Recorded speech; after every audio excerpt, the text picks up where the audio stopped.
ये मनोज तिवारी के एरिया में नदी आती है और वो खाली छठ पे बिहारियों को भड़काने के लिए आते हैं। दिल्ली गवर्नमेंट से लड़ना होता है तब आते हैं। अच्छा। वो ऐसे नहीं आते हैं काम करने के लिए नहीं। उनकी वोट बैलेंस कैसे पकड़ मजबूत तेज होगा वो उस काम के लिए आते हैं। राशन किसी का जब्त हो रहा हो उससे कोई मतलब नहीं, राशन कार्ड किसी का निरस्त हो गया उससे कोई मतलब नहीं, किसी आदमी को क्या परेशानी है, दवाई मिल रही कि नहीं मिल रही उससे कोई मतलब नहीं है। उनको अपनी राजनीति चमकाने का मौका जहाँ भीड़ इकट्ठा हो फिर उनको जमुना गंदी दिखाई देती है।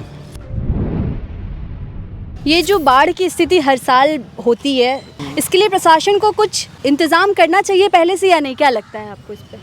प्रशासन पूरा इंतजाम करने के तत्पर में तब रहेगा जब यहाँ के सांसद महोदय जीतने के बाद तो कभी देखते नहीं है कि उनके एरिया में नदी, ये मनोज तिवारी के एरिया में नदी आती है। हाँ बिल्कुल। और वो खाली छठ पे बिहारियों को भड़काने के लिए आते हैं। दिल्ली गवर्नमेंट से लड़ना होता है तब आते हैं। अच्छा। वो ऐसे नहीं आते हैं काम करने के लिए नहीं। उनकी वोट बैलेंस कैसे पकड़ मजबूत तेज होगा वो उस काम के लिए आते हैं। राशन किसी का जब्त हो रहा हो उससे कोई मतलब नहीं, राशन कार्ड किसी का निरस्त हो गया उससे कोई मतलब नहीं, किसी आदमी को क्या परेशानी है, दवाई मिल रही कि नहीं मिल रही उससे कोई मतलब नहीं है। उनको अपनी राजनीति चमकाने का मौका जहाँ भीड़ इकट्ठा हो फिर उनको जमुना गंदी दिखाई देती है। अब जमुना सूख रही है, जमुना में पानी नहीं है या और कोई वातावरण में दिक्कत है। सांसद होने के बाद एरिया में आप नीचे उतर कर देखिए, एक भी गली में आपको कूड़े का कितना ढेर मिलेगा। साफ़ सफाई का कोई ध्यान नहीं। तो ये सारा गवर्नमेंट का काम नहीं है। जो एरिया का प्रतिनिधित्व करने के लिए सांसद हैं वो बीजेपी से हैं, विधायक जी हैं मोहन सिंह बिष्ट वो बीजेपी से हैं। उनको कोई मतलब कभी कोई दौरा किया नहीं, कभी कोई आया नहीं। मेयर भी यहाँ से लेके वहाँ तक का जितने हैं ये सब भी बीजेपी वाले ही हैं तीनों, नीचे से ऊपर तक पूरी चेन जो है बीजेपी की ही है। व्यवस्था कैसी है आप यहाँ इधर देख लीजिए या उधर देख लीजिए, दोनों एक जैसे ही है। मगर मनोज तिवारी जी हमेशा छाती ठोक के कहते हैं कि हमने दिल्ली को बदल दिया है और हम बहुत अच्छा काम कर रहे हैं। वो तो मीडिया को बताने के लिए तो वो तो सब कुछ बदलेंगे ना मैडम, मीडिया को बताने के लिए। आप ये देखो नीचे से ऊपर तक का, यहाँ आप विधायक से मेयर से लेकर के ऊपर तक का, मोदी जी को छोड़ दो, अमित शाह जी भी नहीं बोलेंगे कुछ। मोदी जी का तो कोई मतलब ही नहीं, उनको विदेश दौरा में अपना उनका ये मतलब मोदी जी उनके दायरे के क्षेत्र में ही नहीं आता है। ये क्यों नहीं आता? क्योंकि वो तो प्रधानमंत्री नहीं, उन्होंने आपको बैठा रखा है काम करने के लिए, तो आप नहीं देखेंगे तो मोदी जी उसमें क्या करेंगे? आपको उन तक सूचना पहुंचती है कब? जब सब कुछ बर्बाद हो जाता है तब फिर ऐसा करके रह जाते हो। तो ऐसे लोगों को रखा ही क्यों है जब जो काम नहीं कर रहे? तो उनकी जय जयकार हो रही है इस टाइम। देखिए ना महंगाई कहाँ से कहाँ पहुँच गई, फिर भी ताली बज रही है मोदी जी के नाम का ना। सिलेंडर कहाँ से कहाँ बिक रहा है, आटा चावल टमाटर 140 रुपये किलो है। क्या करेगी जनता? ये पानी से निकल के ऊपर आ गए हैं तो ये ऊपर वाले का शुक्रिया अदा करें। महंगाई में इतना ये क्या खाते होंगे? इसमें अभी इन लोगों ने बताया कि सब्जी बो रखा था, सब्जी बर्बाद इसी के ऊपर ये इनकी मेन जीविका थी, वो जीविका इनकी नष्ट हो गई, अभी ख़त्म।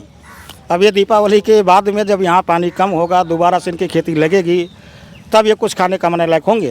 अच्छा, जब पानी कम होता है तो यहाँ पे मिट्टी काफ़ी सारी जम जाती होंगी, तो उस मिट्टी को निकालने के लिए कोई गवर्नमेंट उसी के ऊपर गवर्नमेंट ऐसा कुछ नहीं करती है। हाँ। आपको ज़्यादा पानी नहीं है यहाँ, ज़्यादा 4 से 5 फीट पानी भरा हुआ है, ज़्यादा पानी नहीं है। सारी मिट्टी हर बार आता है, हर बार मिट्टी 2-1.5 फीट 2 फुट तक ऊँचा हो जाता है ये। हाँ। इसी तरीके से है। सफाई कचरा, अब जो लोग पानी से बाहर निकल करके रह रहे हैं उनके लिए सफाई की व्यवस्था तो करानी, ये तो नॉर्मल सी बात है ना। नहीं, सफाई की व्यवस्था छोड़िए। अब इनको टॉयलेट बाथरूम की इतनी दिक्कत है, सफाई तो एक अलग चीज़ होगा, नहीं भी होगा तो रह लेगा आदमी। टॉयलेट बाथरूम इनको जाने की कितनी दिक्कत है वो तो यही लोग बता सकते हैं। पहले था तो उधर खेतों में नीचे उतर जाया करते थे, अब नीचे सारा पानी भर के आप कहाँ जाएंगे?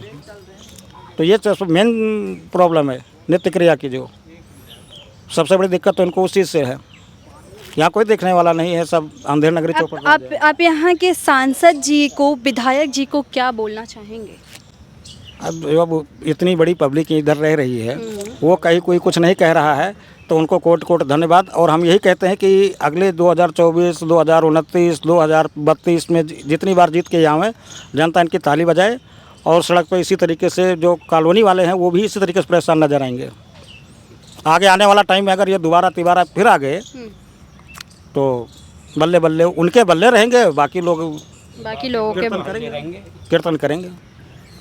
इंसानों में जानवरों में ये गवर्नमेंट जो बैठी हुई है कोई भेद नहीं है, दोनों को एक जैसे हाँकते हैं। ये समझने वाले के लिए सारा काफ़ी है मैडम। अब आगे कोई और सवाल मत करना कि इसके बाद क्या होगा। वैसे इतना मान लो कि जो निचला स्तर है इस एरिया में रहने वाला जितने लोग हैं वो और ये जानवर, सांसद जी, विधायक जी, मिनिस्टर जी जितने बैठे हैं ये सब इसी तरीके से हैं। आप साफ़ सफाई की व्यवस्था अंदर कॉलोनी में जाकर देखिए क्या हाल है। पानी निकलने का रास्ता नहीं है, लोगों को घरों में भी इतने इतने पानी भरे हुए हैं, बिना बाढ़ के बाढ़ आई हुई है। इस तरफ से उस तरफ आप कूदिए, देखिए क्या स्टेटस बना हुआ है। उसको कोई पूछ के देख के राजी नहीं है। सफाई कर्मचारी कूड़ा नहीं उठाएगा, कूड़ा उठाएगा तो वही बगल में डाल देगा। आधी नाली भटी पड़ी है कूड़ों से ही, पानी चलेगा कैसे? ये तो चलो झोपड़ी था इनका, ये नीचे से उठ करके ऊपर आ गए। अब वहाँ जो बसे हुए लोग मकान बना करके रह रहे हैं, जिनका पानी का निकासी नहीं है, अगर उनका मकान दब जाए, प्लॉट एक एक खाली 8-8 फीट गहरा गड्ढा है, उसमें पानी भरा हुआ है। अब सपोज करो ज़रा सा कोई हलचल हो जाए और दीवार पलट जाए, तो जिस मकान के लोग रह रहे हैं वो तो मरेंगे, उसके बगल में जो दूसरा मकान वाला है वो दब के और मर जाएगा।